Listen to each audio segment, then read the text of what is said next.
Okay, trying to figure out quite how to wrap my mind around this. This thought, it started with Ethan Klein and his thing with Ben Shapiro, and then I was thinking about. I saw the rabbi at ConsciousTorah.com. I highly recommend. He's a great guy, and yeah, I just highly recommend you look into him. His classes on Kabbalah are really great, and he's just really good at answering questions. Yeah. So,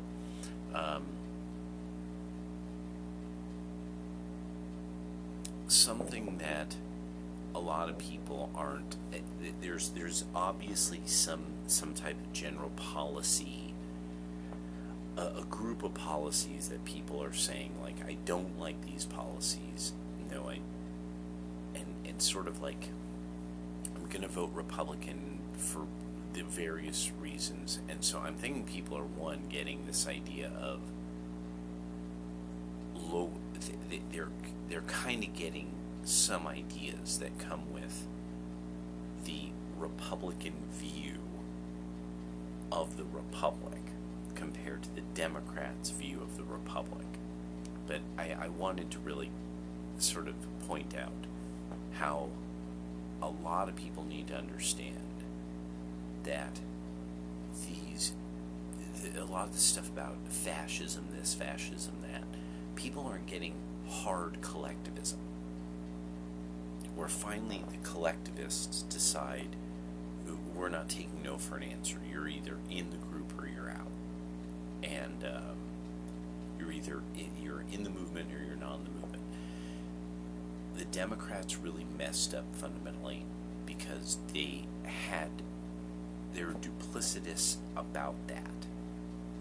And when they turned to utilize the hard collectivists, Antifa, Occupy Democrats, all the shenanigans they got up to, organizing like the White House riots and stuff. And, they're trying to burn that church down, such like. A lot of the BLM stuff, that was just all the stuff that the Democrats were using NGOs and other groups as to cause chaos, and that it very likely recruited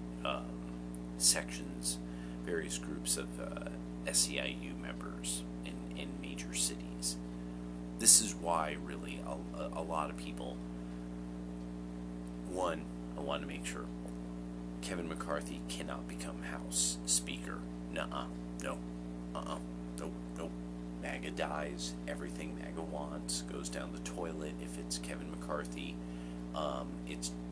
I say Jim Jordan. I say Jim Jordan or homie from Tom Fitton from Judicial Watch. Make him Speaker of the House. You don't need to have been held office. Tom Fitton has federal level, I think secure level clearance and everything. So yeah, just make Tom Fitton or Jim Jordan House Speaker. Fuck all that noise. We don't need it. No. Tell them all. Just make them all understand what the deal is. And if Trump can't make that happen, it just speaks volumes about really how much power he has over the party and how much the party needs to be absolutely purged of a whole group of core people. And just, I mean, really, we get them before they fuck up the presidential election, because that's what they'll do. That's their thing. They are punk ass collectivists in some way, or crooks, and they'll fuck it up because so many people, the totalitarians and the collectivists, and then hard collectivists that meet somewhere toward the totalitarians, individualists have a harder time. In some way justifying or coming up with a philosophical structure that the totalitarian makes sense. when you look at the history of totalitarians and authoritarians in the era where states exist, they typically are collectivists. They're hard collectivists in some way, and that's their appeal. It's hard collectivism. It's not, remember, we have a shared history and there were better times, and it's because really we allowed for people to be individuals, which is the whole MAGA thing. That's literally that, and that it's the social justice warriors, progressives, such like, they found eventually with Antifa the hard collectivists that they could utilize for what they wanted, and then also the fact that everybody was allowing it to happen, and there's still this massive movement of just allowing stuff that's extra legal to be done to people who somebody doesn't like, that people don't like what this guy says, or the people don't like what this person, they don't like what he says, because it's not does, it says. This person commits no violence, they don't burn a church down, they don't try to burn a courthouse down, and that's what it always comes back to. The left, everyone left of center, they will not even admit any of it was a bunch of bullshit. They were gleeful. They were gleeful. They were seeing their revolution at the shoe store. Look, there's a revolution running off with a pair of shoes. Fancy that. Maybe they'll run in circles at the local university. I love watching that. It's thrilling. So, the hard collectivists, there's one of the most interesting things about this is hard collectivists and their various they're very into having a cult personality, so therefore some kind of sort of philosophical group, cult, or something that kind of justifies that. While you did see this to some degree with the evangelicals at their height, where there's eventually a book written about it, The Family, that it had some kind of internal group of super religious weirdos, and they would merge politics with religious meetings in very, very smart ways, because at that point they thought that they had become kind of this elect of sorts and such. This would be very detached from any norm of Christendom. That any norm of Christendom, I mean, and really, like Catholicism, it has this, but everybody would have this, but this would be very difficult the more you go back to something like Orthodoxy, or you go to something like just small church Presbyterianism of Greater Appalachia or something. It would be much more difficult to get a bunch of people to think that they had they should be praying for missiles, in the prayer group, on raining down on somebody.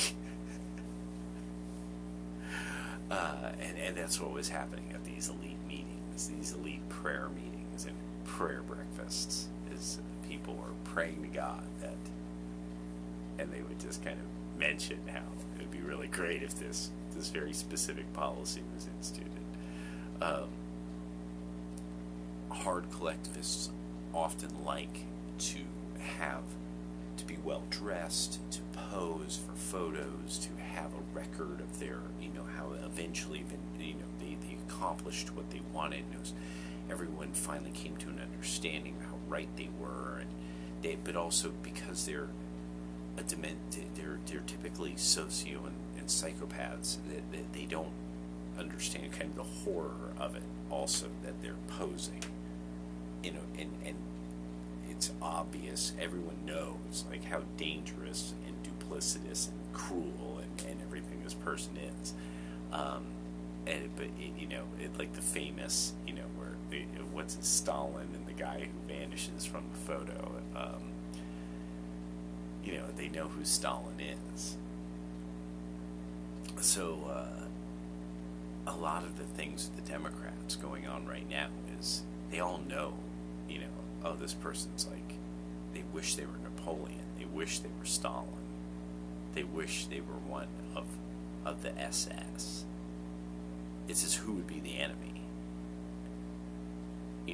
What just normal people, what will it be, the Vendée again, the Vendéen again, the Chouan, he'll have to fight back. It's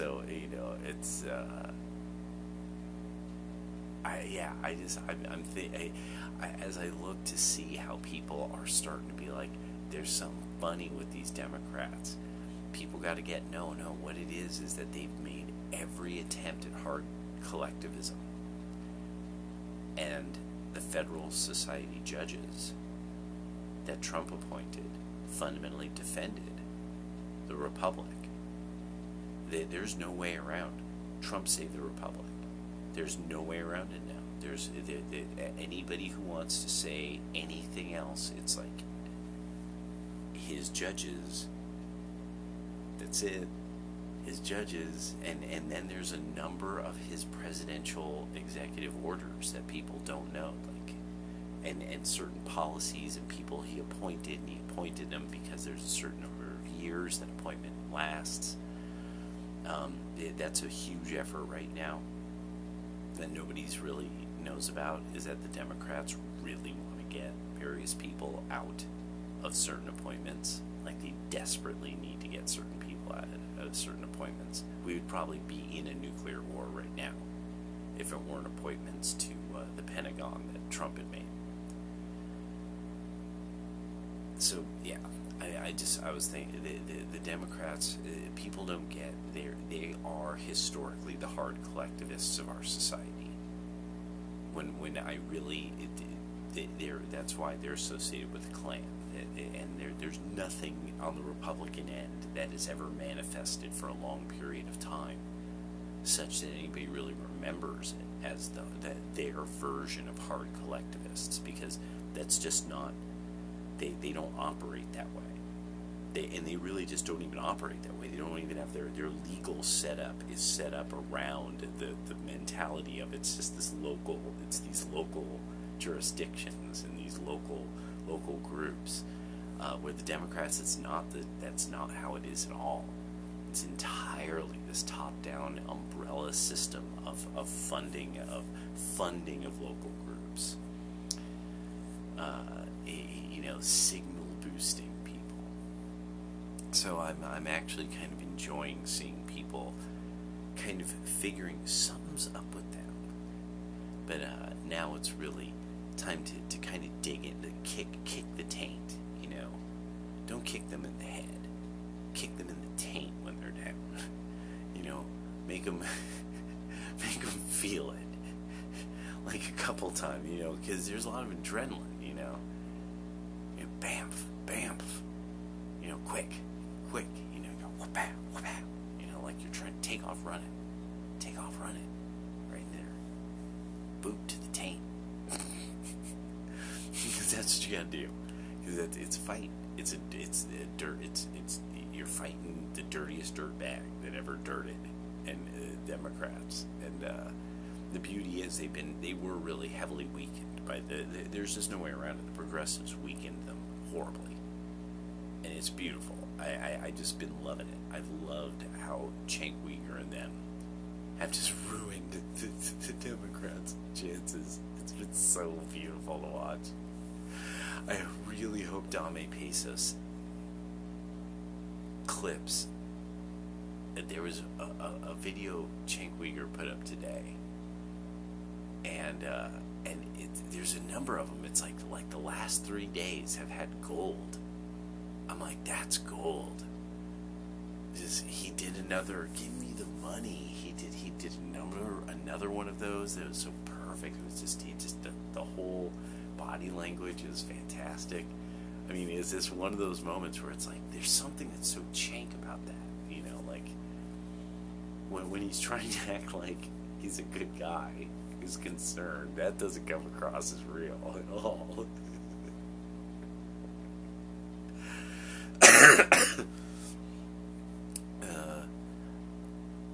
But yeah, there was one today where there was something he was saying. I think it had to do about Kanye West and Jews, and it was just great. Like, it was just great. I was like, whoa, Jake.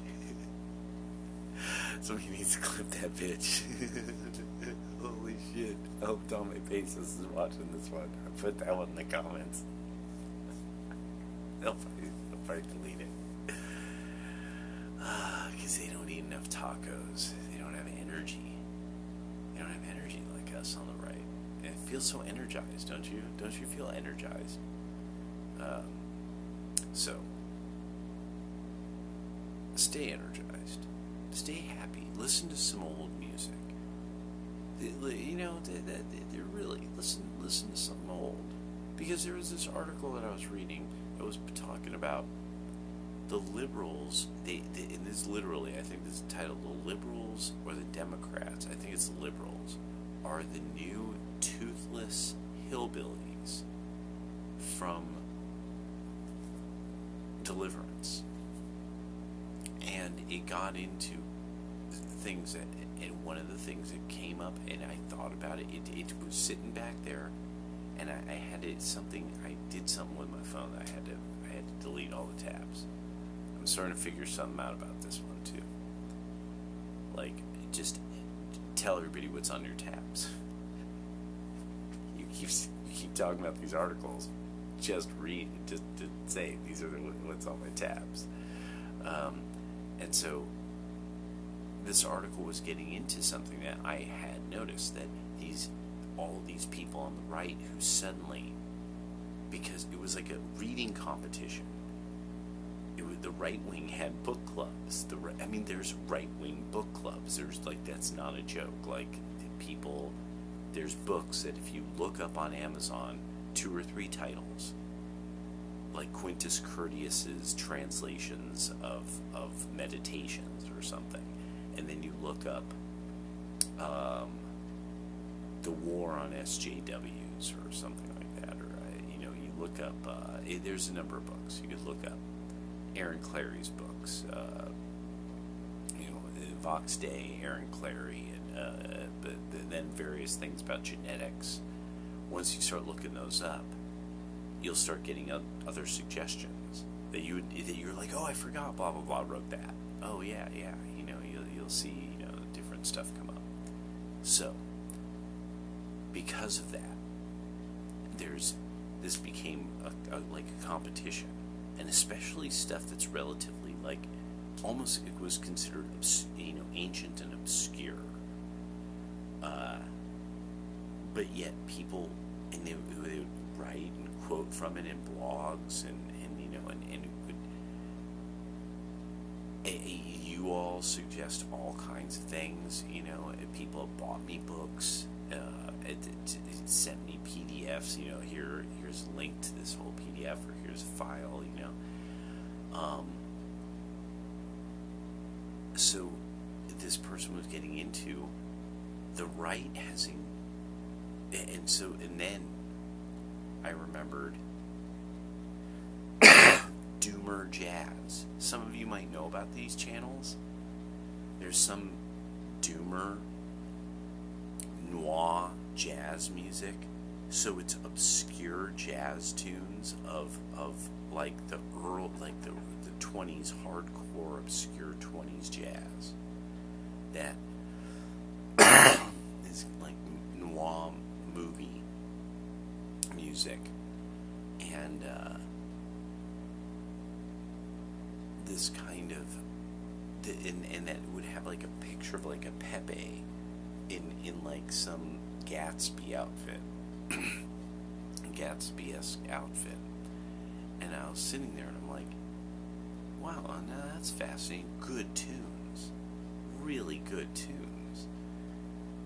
And it finally hit me when this person was writing about this. He was like, if you are talking with somebody about jazz, yeah, there's certain settings these might be liberals, but really, once you start getting to a certain age range, there's a whole lot of things of high culture that this is something that's more indicative of them being right-wing. If they're into pop culture and almost everything novel, it's very likely they're left-wing. And I was sitting there like, holy crap, that's so weird.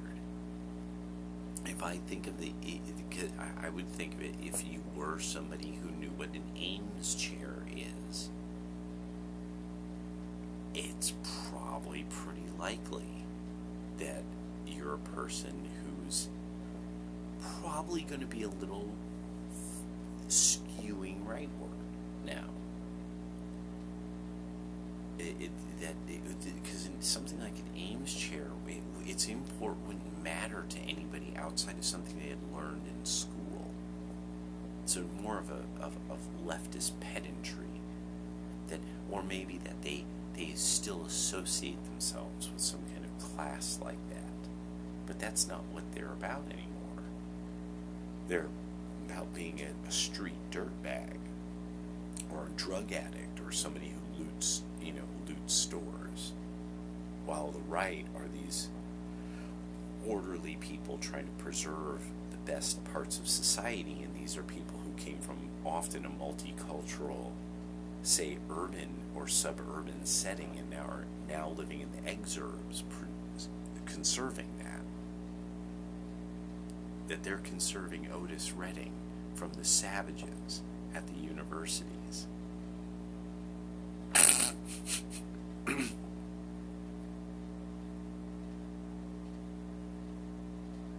I'll leave it at that.